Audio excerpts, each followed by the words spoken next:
그렇다면 여기에서 질문, 한국에서는 이런 중국의 뇌물 공작이 전혀 벌어지지 않고 있을까요? 정치인, 교수, 언론인 등등에게 말입니다. 설마 그럴 거라고 순진하게 생각하고 계신 분들은 없으시겠죠?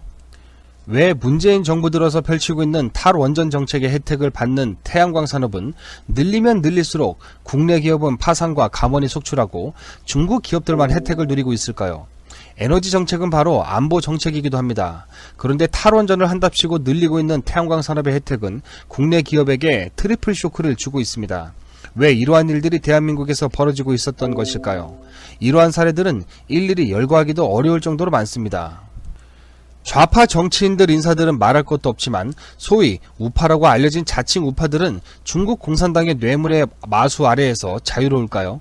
증거가 없으므로 구체적인 이름을 적시할 수는 없지만 선거 조작 의혹에 대해 논쟁이 드디어 끝났다고 하거나 먹고 살려고 하는 음모론이라고 하는 유명 정치인들이나 과거 어떤 정치 시절을 언급하며 나는 괜찮다고 말하는 거물급 정치인은 그 많은 재산을 어디서 모았을까요?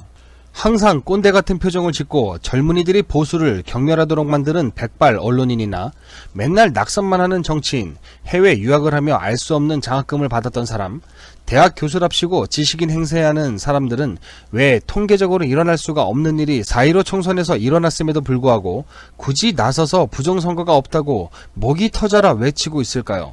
모르면 가만히라도 있으면 되는데 굳이 앞장서서 무엇인가를 비호하는 듯한 행태를 보이고 있는 것을 보면 중국 공산당과의 커넥션 의혹을 갖지 않을 수가 없습니다.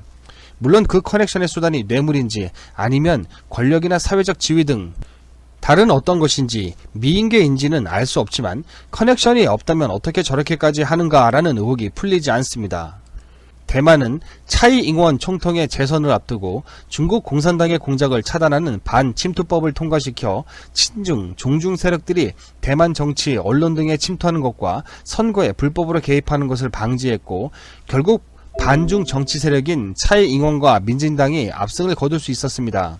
그러나 우리나라는 반침투법은커녕 중국의 앞마당이 되어 친중 언론인, 교수, 정치인, 연예인 할 것 없이 대놓고 중국 찬양하기에 바쁘고 대놓고 중국의 나라를 팔아먹는 짓을 해도 아무런 제재나 언론의 조명을 받지 못하는 사회가 되어버리고 말았습니다. 이대로 계속된다면 친중 종중으로 대한민국이 붉게 물들게 만드는 정도가 아니라 러시아가 우크라이나 크림반도를 뺐듯이 중국이 대한민국 영토를 뺏기는 일이 벌어지지 말라는 법도 없습니다. 원교 근공, 친구는 멀리 있고 적은 가까이 있다는 말이 있습니다. 대한민국은 반중 친미, 멀리 있는 미국과 가까이 하고 가까이 있는 중국을 멀리해야만 합니다. 그리고 좌와 우, 정치, 언론, 학문, 문화계를 가리지 않고 존재하는 친중 세력들을 반드시 척결해내야만 국가의 미래가 있습니다. 그럼 여기까지 방송을 마치도록 하겠습니다. 시청해주셔서 감사합니다.